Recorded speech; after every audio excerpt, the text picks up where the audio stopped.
Hola con todos, mi nombre es Vanessa, soy estudiante de medicina y el día de hoy vamos a estar juntos en este viaje por las etapas que nos transforman la vida. Bienvenidos a Fase Intermedia, el podcast donde vamos a explorar los cambios entre la niñez, la adolescencia, y el día de hoy vamos a hablar de la niñez media y la adolescencia, el viaje de crecer. Pero se preguntarán, ¿por qué Fase Intermedia? Entonces, elegimos este nombre porque es justo el momento en el que dejamos atrás los juguetes, pero aún no cargamos con responsabilidades de adultos, donde cada experiencia, por más pequeña que parezca, nos ha moldeado quienes somos hoy. En este episodio vamos a recorrer distintas etapas de la niñez media y también de la adolescencia, basándonos en el libro del desarrollo humano de Diane Papalia. Y también les voy a contar algunas anécdotas de mi propia vida porque siento que es una forma súper chévere de entender el crecimiento y la ciencia con lo que uno vive. Entonces, espero que estén listos para recorrer, reírnos y tal vez como que hacer memoria de algunas cosas de nuestra infancia que no nos acordamos. Entonces, empecemos con la niñez media, que podemos decir que la niñez media va más o menos desde los 6 hasta los 12 años, y a simple vista puede parecer una etapa súper tranquila, sobre todo si es que comparamos con etapas más chiquitas donde los cambios son mucho más grandes y notorios, o en la adolescencia, que también vamos a hablar después, pero en realidad la niñez media es un periodo de gran consolidación de muchas cosas y es súper importante. Entonces, primero vamos a hablar un poco sobre el desarrollo físico y cognitivo. Y durante esta fase el crecimiento físico se vuelve más lento, pero es más constante, y tanto los niños como las niñas ganan fuerza muscular, y esto les ayuda a que mejoren en su coordinación, que participen en actividades más estructuradas, ya caminan mejor, pueden estar en deportes o en danza o en tareas escolares que sean un poquito más exigentes. Y yo les quería contar que aquí yo tengo una anécdota que recuerdo que cuando tendría unos 7, 8 años tuve mi tercera presentación de ballet, porque hice ballet desde muy chiquita, y me acuerdo que aunque aún no usaba puntas, que son estos zapatos especiales para pararte en los pies, como las niñas grandes, ya sentía que mis movimientos eran más firmes y más coordinados. Y me di cuenta porque en un ensayo yo vi como las niñas más chiquitas todavía se equivocaban, les tenían que corregir, no tenían que estar, qué tenían que hacer, y era la primera vez que me di cuenta que de pronto mi cuerpo me respondía mejor y como que tenía más precisión, y me sentí súper capaz, como que había dado un pequeño salto hacia esta parte de ser un poquito más grande, y creo que se define bastante justo con la edad y el tiempo en el que empieza este crecimiento físico y el desarrollo motor.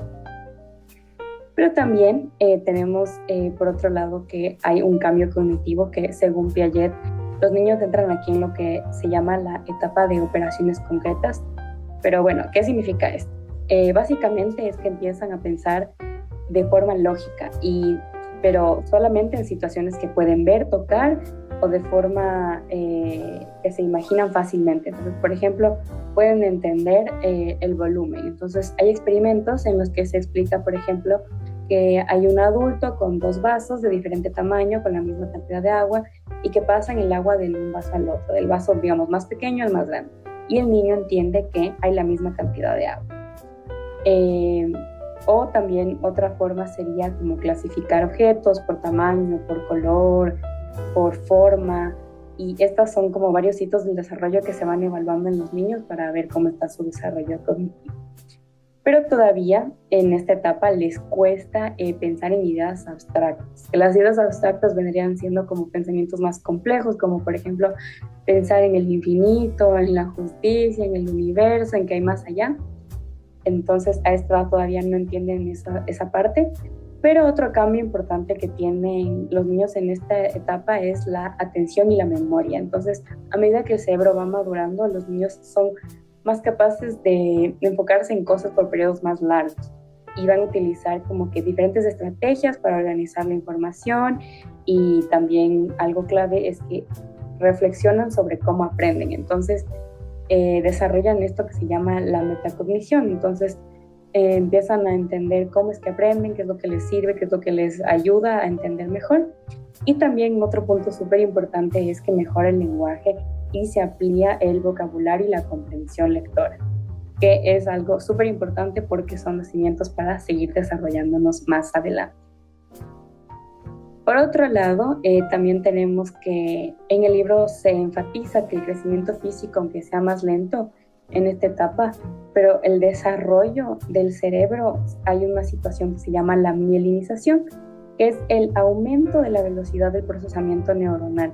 Entonces, esto nos puede explicar, por ejemplo, por qué los niños de 10 años son mucho más ágiles y más rápidos que un niño de 6 años en resolver un problema de matemáticas, por ejemplo, o en hacerte caso, en traerte alguna cosa u otra. Entonces, aunque esto sí se da y ayuda a que sea más rápido el procesamiento, todavía lo abstracto es limitado, entonces no es como que esto van a entender todavía. Pero otro dato súper importante es que hacia los 9-10 años ya tienen una atención selectiva, que es la mayor capacidad para enfocarse en tareas específicas, y es por esto que se introducen materias un poco más complejas. Y también suele ser partes en las que incentivan a los niños a que se unan, por ejemplo, a actividades extracurriculares como de música o que aprendan otros idiomas, o sea, a la par de que ya venían aprendiendo otros antes. Y en este periodo es súper importante porque están aprovechando esta plasticidad cerebral para que los niños puedan, sí, aprender y entender más de lo que están recibiendo en clases.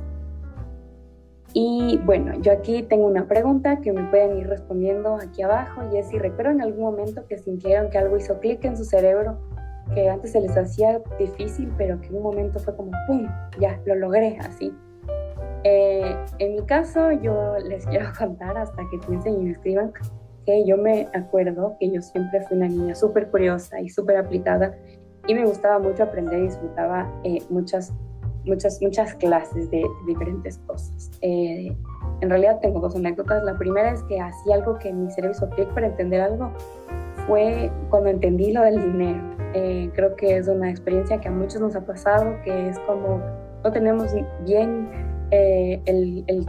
o sea, el concepto del dinero, y yo pensaba que las monedas más grandes valían más y las chiquitas valían menos, entonces no entendía que, por ejemplo, $1 valía más que 50 centavos, porque como la moneda de 50 centavos era más grande, entonces para mí era como que no tenía sentido. Pero en algún momento mi cerebro hizo clic y ya entendí que es un valor subjetivo, bueno, no, que todos nos ponemos de acuerdo para darle el dinero, entonces ahí como que me hizo más sentido y ya entendía que, ok, este elemento específico, no importa si sea más grande o chiquito, cuesta esto y vale más y así.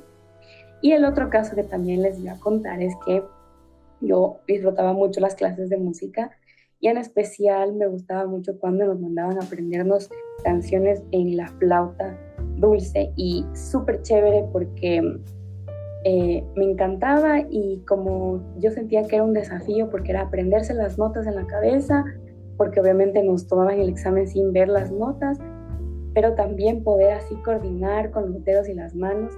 Entonces yo sentía que era este desafío entre lo mental y lo físico, y que me encantaba como repasar en mi casa. Siento que mis papás también ya estaban un poco cansados de escucharme repasa y repasa y repasa cada vez que tenía un examen de música. Pero bueno, creo que lo interesante es justo de estas materias es que implican muchas de las habilidades que ya mencionamos, que es la coordinación, la memoria, la atención y también la creatividad. Entonces, cuando pienso en esta etapa, veo cómo la teoría se refleja obviamente en mi experiencia y claramente en la experiencia de otros. Y mi motricidad obviamente estaba más fina, podía memorizar más cosas, también en las coreografías en el ballet, o tocar las melodías en la flauta, y también aprender otras cosas que me parecían súper interesantes. Y todo esto me ayudó a sentirme capaz, segura y con ganas de seguir explorando el mundo. Ahora pasemos al desarrollo psicosocial. En la niñez media también esta parte es súper interesante, porque los niños aquí empiezan a construir su autoconcepto. Entonces, el autoconcepto es básicamente la imagen que tenemos o que tienen de sí mismos, es decir, que les gusta, que son buenos y que les cuesta. Entonces, aquí es donde se empieza a formar esta parte, y esto no lo hacen desde el vacío, o sea, sin conocimiento, sin nada, sino más bien es como una etapa marcada por la comparación social. Entonces ya no basta con lo que me dice mi mamá o lo que dice mi papá, sino que ahora también importa lo que piensan mis compañeros y lo que piensan los profes y también mis amigos.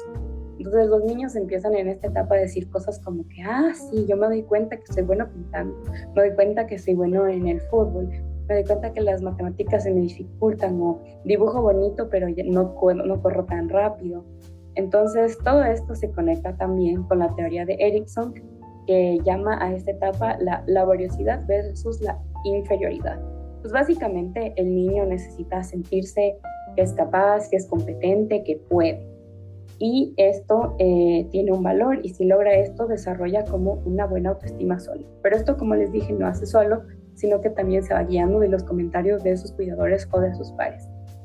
Pero si constantemente este niño se siente comparado, juzgado, que no le sale bien, que no puede, entonces genera un sentimiento de inferioridad y tiene una menor autoestima.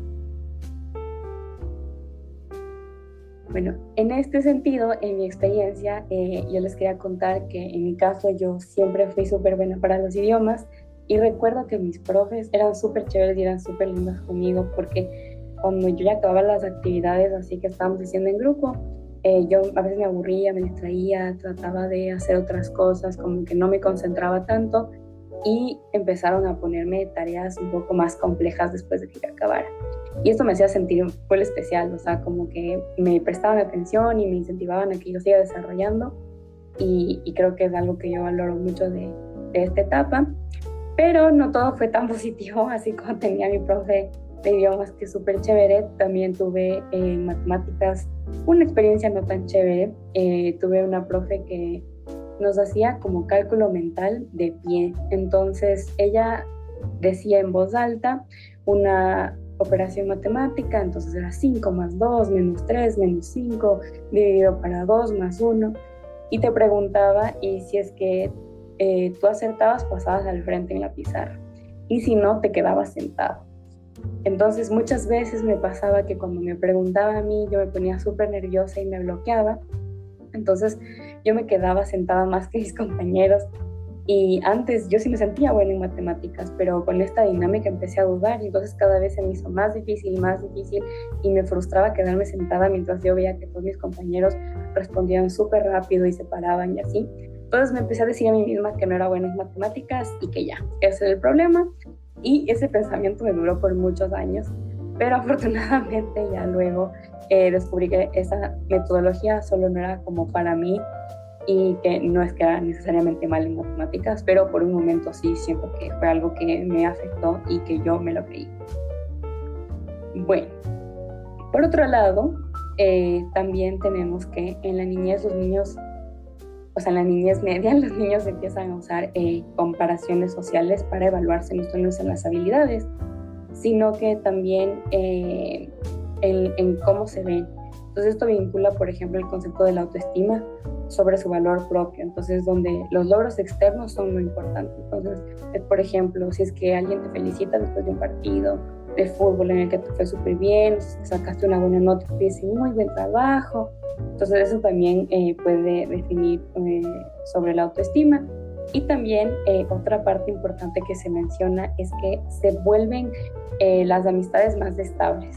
Y esto se basa en la confianza mutua, no solo en los intereses compartidos, sino que se sientan las bases para tener ya relaciones más profundas en la adolescencia.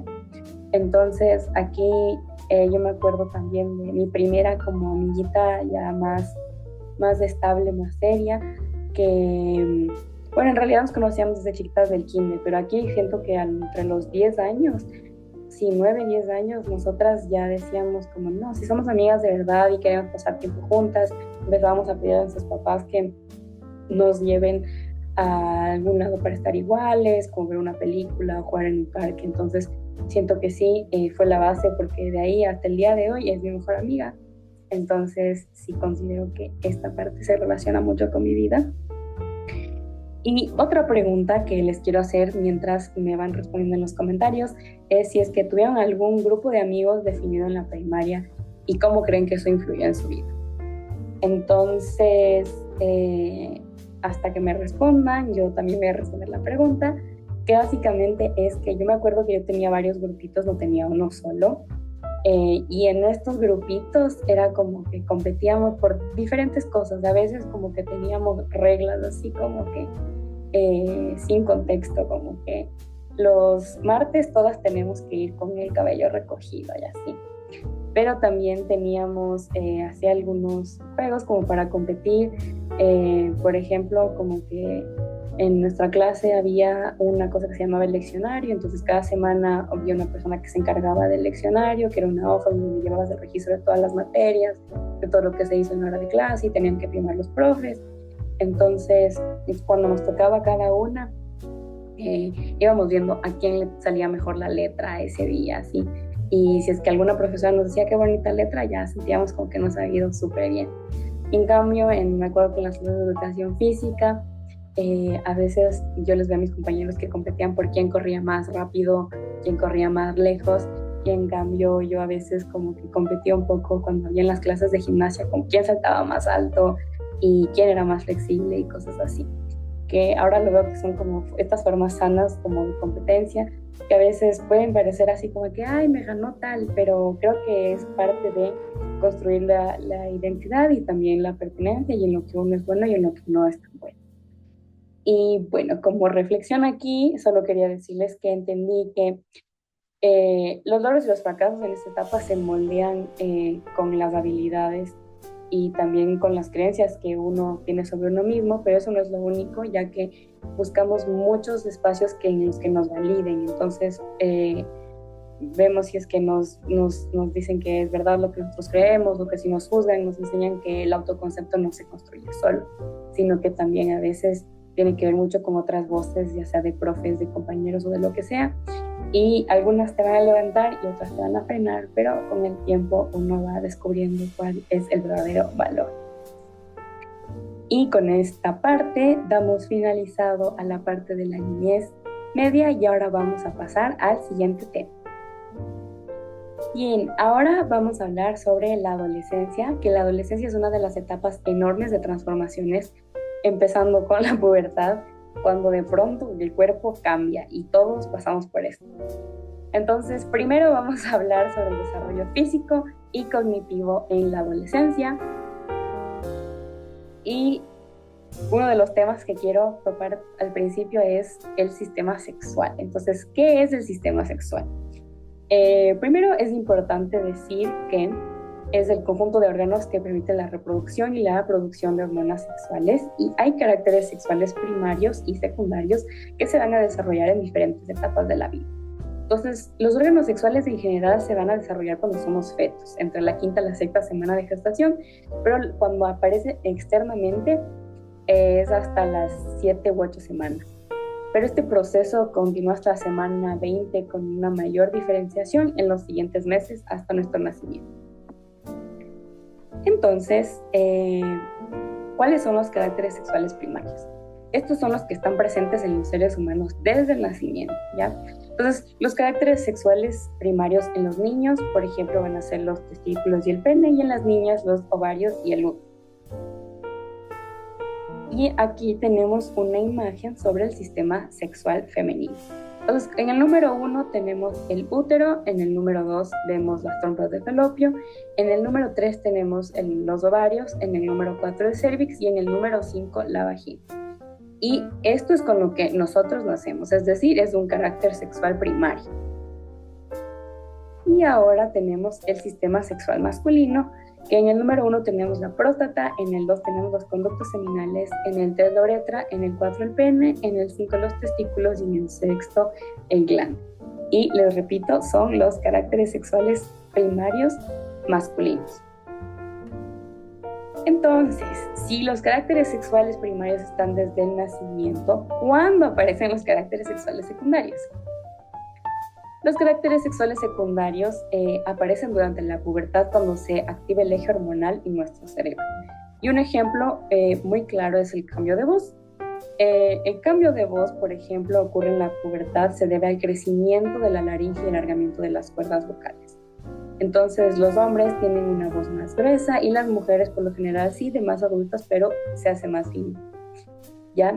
Otros caracteres sexuales secundarios pueden ser el crecer del vello en diferentes partes del cuerpo y que también el cuerpo se desarrolla con mayor rapidez. Entonces, para muchos adolescentes estos cambios pueden ser emocionantes, pero también pueden ser incómodos. Bueno, entonces ahora hablemos un poco sobre cuáles son los cambios específicos durante la pubertad. Entonces, los cambios se van a presentar en diferentes niveles, puede ser a nivel físico, biológico, emocional y cognitivo. Y los biológicos exactamente es el aumento de las hormonas, como ya les expliqué, específicamente los estrógenos en las chicas y la testosterona en los chicos. Y los cambios físicos, en cambio, pueden ir desde el crecimiento de los músculos y los huesos, como ya explicamos, la aparición del vello corporal, el desarrollo de los senos en las chicas y el crecimiento del pene y los testículos en los chicos. En mi caso, yo les quiero contar que yo fui una de las niñas más prontas o primeras en tener un estirón en mi clase. Yo me hice súper alta un día de la noche a la mañana y al principio me parecía súper interesante, como que me gustó porque nosotros teníamos formaciones en la mañana, a veces cuando habíamos un minuto cívico y nos formaban en orden de estatura, entonces yo empecé a estar atrás siempre, yo era la más alta de todas las niñas y también la más alta de todos los niños, o sea, la más alta de mi clase. Y eso me gustó un montón. Pero luego cuando empezó a tener otros cambios en mi cuerpo, por ejemplo, ya se empezó a desarrollar mi busto o en general el cuerpo se empezó a ver diferente, yo me sentía un poquito fuera del lugar porque las otras niñas de mi clase todavía no tenían estos cambios. Entonces era como que no encajaba, como que yo me sentía extraña y también me empezó a pasar que la gente ya me veía como una persona más grande. Entonces habían personas fuera del colegio o incluso profes que como ya te veían un poquito más grande físicamente, como que te trataban un poco más adulto o como más mayor, pero yo todavía me sentía una niña, entonces me costó bastante encajar un poco en esa parte, pero luego cuando ya vi que mis otras compañeras empezaron a estar en esta transición, ya me sentí un poco más tranquila y relajada, pero al principio sí fue un poco extraño. Por otro lado, también tenemos los cambios emocionales y cognitivos. Y luego tenemos aquí, por ejemplo, los emocionales, que es buscar mayor independencia y cambios en los estados de ánimo. Y desde lo cognitivo, en cambio, en esta etapa se pasa a un pensamiento más formal, que esto lo explica Piaget, y que ahora se puede razonar como de una forma más abstracta y pensar en hipótesis. Entonces podemos imaginar futuros posibles o soñar con algunos ideales, y también aparece el pensamiento hipotético deductivo, que es más o menos decir como que, ok, si hago esto, esto podría pasar. Entonces, si no estudio, probablemente hagan el examen o cosas así. Entonces después aparecen también en la cabeza de los adolescentes a plantearse todos estos dilemas éticos y a cuestionar a los adultos y a sentirse súper apasionados por causas o ideas. Entonces ya no es de que, ok, este adulto me dijo esto y yo lo acepto así como tal, sino empiezo a cuestionar, pero ¿y por qué? ¿Pero y qué pasa? Si es que esto fuera de esta otra manera, ¿por qué no estaría bien o por qué estaría mal? Y aunque esta parte es súper importante, también hay otra cosa que se denomina el egocentrismo adolescente, que es donde se cree que todos los demás nos están mirando. Es decir, tenemos una audiencia imaginaria en la que pensamos que todo lo que estamos haciendo, todo lo que decimos, nos están viendo y nos están observando así con una lupita súper de cerca y viendo exactamente qué es lo que estamos haciendo, aunque eso no es así. Y otra cosa que sucede es la fábula personal, que es que nuestras emociones sentimos que son únicas y que nadie puede entendernos, que somos las únicas personas en el mundo que están experimentando esto por primera vez y que nadie entiende. Entonces es algo a tener en cuenta porque muchas veces no nos acordamos de que nosotros cuando fuimos adolescentes también nos sentimos así, y ahora cuando conocemos a gente cercana en esa edad nos olvidamos de que eso es una situación posible. Por otro lado, también se destaca que el desfase circadiano en el adolescente no es solo una pereza, ¿ok? Hay un retraso natural en los adolescentes en la liberación de la melatonina, que es la que nos ayuda a dormir. Y eso explica por qué muchos adolescentes no pueden dormir antes o en horarios que se consideran normales. Entonces es algo biológico, así que ya saben, si es que alguien les dice que por qué no se duermen temprano y son adolescentes, es porque biológicamente el cerebro les dice que duerman más tarde. Y otro hallazgo súper importante es que el cerebro adolescente tiene una activación más intensa en el sistema límbico, que es el sistema que controla las emociones, y también en el lóbulo frontal, que es el control de impulsos. Entonces, esto explica por qué cuando somos adolescentes sentimos todo súper dimensionado, súper grande, pero también por qué queremos tomar decisiones súper impulsivas y locas a veces. Y ya les voy a contar en un momento cómo para mí era súper importante y súper urgente tener que pintarme el cabello de azul. Entonces, durante esta etapa, todo siento que era muy intenso, o todo es muy intenso. Hay cambios físicos, como les expliqué, hay nuevas amistades, nuevas emociones, y todo es bastante diferente. En mi caso, por ejemplo, yo también, justo cuando estaba en esta etapa, me cambié de colegio, y creo que eso potenció aún más todo lo que uno puede sentir, y todo se sentía urgente, dramático y así. Pero esta etapa te enseña que no solo es un cambio hormonal, sino que es un laboratorio mental y emocional. Entonces es cuando empezamos a jugar con ideas más grandes, con preguntas más profundas y con un montón de posibilidades que antes no se te habían ocurrido. Y aunque muchas veces puede sentirse como que uno está confundido o solo, en realidad estamos aprendiendo a mirar el mundo desde otro ángulo, que creo que es algo súper importante. Entonces, ya llegando un poquito a la recta final, hablemos un poco sobre cómo es el desarrollo psicosocial en la adolescencia. Aquí tenemos que Erikson define esta etapa como un versus, digamos, la identidad versus la confusión de roles. Entonces, el adolescente necesita descubrir quién es, qué cree, qué quiere, a qué grupo pertenece. Y para esto necesita separarse un poco de los padres, entonces busca independencia y también busca cuestionar las creencias que se le han dado hasta ahora y experimentar por sus propios medios, descubrir sus intereses y sus pasiones. Y es así únicamente como hay el descubrimiento de la identidad. El adolescente desarrolla este sentido claro de sí mismo y de su lugar en el mundo. Entonces, aquí vamos con el ejemplo que les dije del cabello azul. En mi caso, un poco de las rebeldías, o pequeñas rebeldías, como yo le llamo, es cuando quise pintarme el pelo de azul. Entonces, yo me acuerdo que un momento yo empecé a ver por redes sociales que un montón de gente se empezó a pintar el cabello de azul y yo dije, yo quiero, esto me parece genial, es el mejor estilo del mundo, y les pedí a mis papás. Obviamente mis papás estaban en total desacuerdo, pero yo sentía que tenía que hacerlo, era una urgencia, era vital que yo me pinte el cabello de azul. Y fue una batalla para mí en mi cabeza que duró un año entero, porque yo me acuerdo que yo vi esto más o menos antes de cumplir los 15, y cumplí los 15 y empecé a pedir, y hasta que no tuve 16 no me dejaron pintarme el cabello. Y cuando me dejaron hacerlo, porque me dejaron hacerlo, yo sentí como que sí, al fin lo logré. Para mí no fue solo como teñirme el pelo o pintarme así unas partes, sino que fue más como afirmar mi voz y de que yo tenía derecho a decidir sobre mí, sobre mi cuerpo, sobre mi estilo. Y creo que es algo chévere que logramos con mis papás, como tener esta negociación, porque en un principio yo he querido pintarme todo el cabello. Ellos me explicaron por qué tal vez no era tan buena idea pintarme todo el cabello, porque me iba a dañar, se me iba a resecar, que tal vez iba a costar mucho dinero, y que qué tal si no me gustaba, ya todo el cabello estaba pintado así. Entonces negociamos y fue como, ok, me voy a hacer unas mechas azules. Entonces se logró, y creo que igual me ayudó como a sentirme más segura de que yo podía tomar este tipo de decisiones. En otro lado, también tenemos que se explica en el libro de Papalia que los adolescentes no solo exploran la identidad, sino también la orientación moral.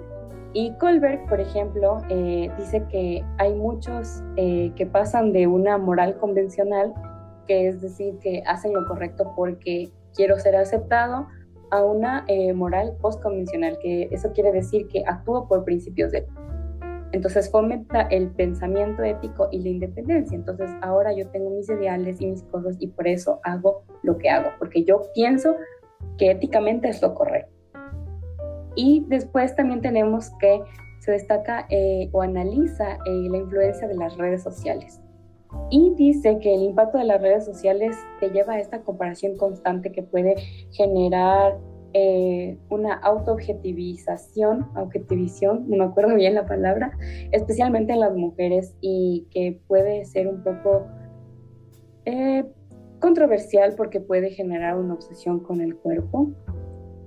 Considero que este es un tema bastante notorio hoy en día. Hay mucha comparación en las redes sociales, pero siempre y cuando uno sepa cómo guiarse y saber qué es lo que es verdad y lo que es mentira, uno puede tal vez tener una mejor noción sobre eso. Aquí les quiero contar que también tuve momentos como de crisis de identidad.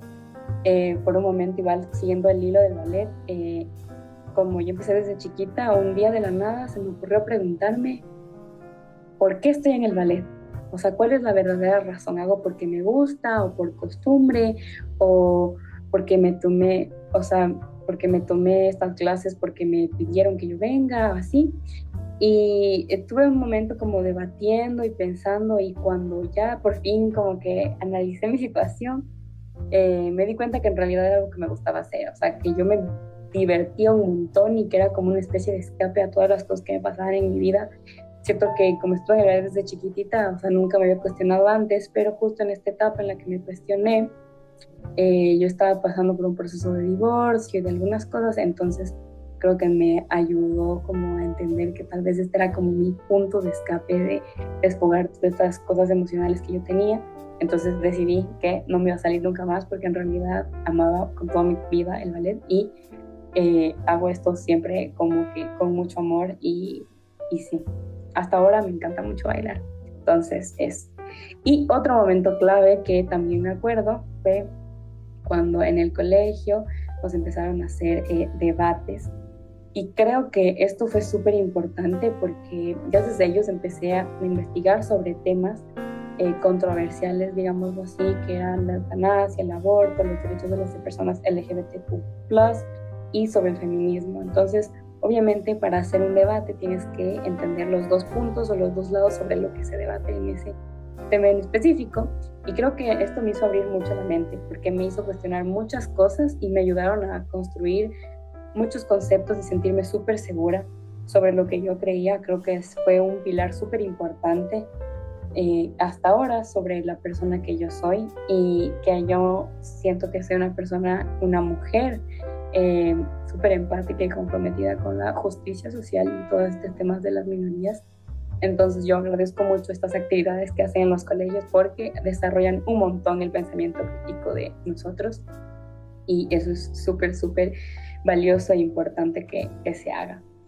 Y bueno, por último, en cuanto a las redes, que también hablaban un poco, es que, por ejemplo, a mí me pasaba que yo tenía mis amigos que ya tenían redes sociales y yo no, porque mis papás se tomaron más tiempo en dejarme acceder a ellas, fueron súper cuidadosos y llegaron a mí un poco más adelante que en la vida de mis compañeros. Entonces yo me sentía un poco dejada de lado, pero al final veo que fue una forma de cuidarme, porque cuando yo abrí, la verdad es que lo utilicé como para ver mis gustos musicales, compartir libros, ver un montón de cosas que se me abrió también una posibilidad de descubrir, por ejemplo, lo que es el anime o algunas cosas online. Y siento que sí, pues como que pude explorar muchos estilos de cosas chéveres que veía en la cultura pop y en las bandas que me llamaban un montón la atención y eso me ayudó como a conocerme a mí misma y definir mis gustos y como que sí, sí tuve una buena experiencia. Eh, Otras amigas que sí me acuerdo que más bien no fue tan chévere porque sí veían otro tipo de contenido en redes sociales, entonces sí tuvieron problemas como del cuerpo y de ver como cuál era el cuerpo perfecto y cosas así que se van imponiendo como en esta parte de roles de género también.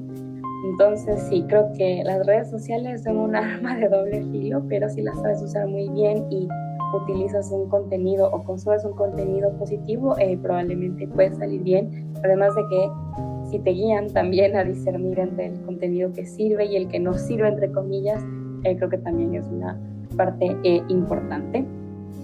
Y bueno, como reflexión de esta última parte, es que creo que la adolescencia es un espacio en el que se muestra para construir una identidad que no es algo fácil, pero es una abertura súper, súper interesante.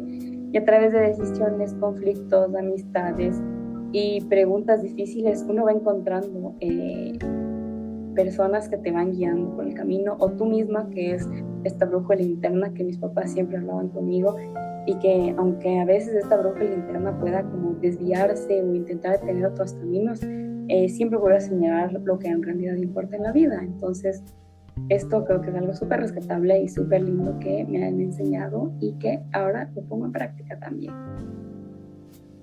Entonces, como parte y conclusión final, la niñez media y la adolescencia no solo permiten entender cómo crecemos biológica y psicológicamente, sino que también cómo cada etapa tiene sus huellas en las personas que somos ahora. Y la niñez media es como todo este cimiento donde uno fortalece habilidades, consolida la autoestima, empieza a entender cómo funciona el mundo, para luego en la adolescencia ser este taller de la identidad, donde uno se transforma, duda, siente, lucha, se redefine, y hoy por hoy somos las personas que somos gracias a todas esas etapas que hemos transitado. Así que bueno, muchísimas gracias por acompañarme en este recorrido por el desarrollo humano. Nos vemos en una próxima reflexión en fase intermedia y chao. Espero que les haya gustado y cualquier cosa dejen en los comentarios. Gracias.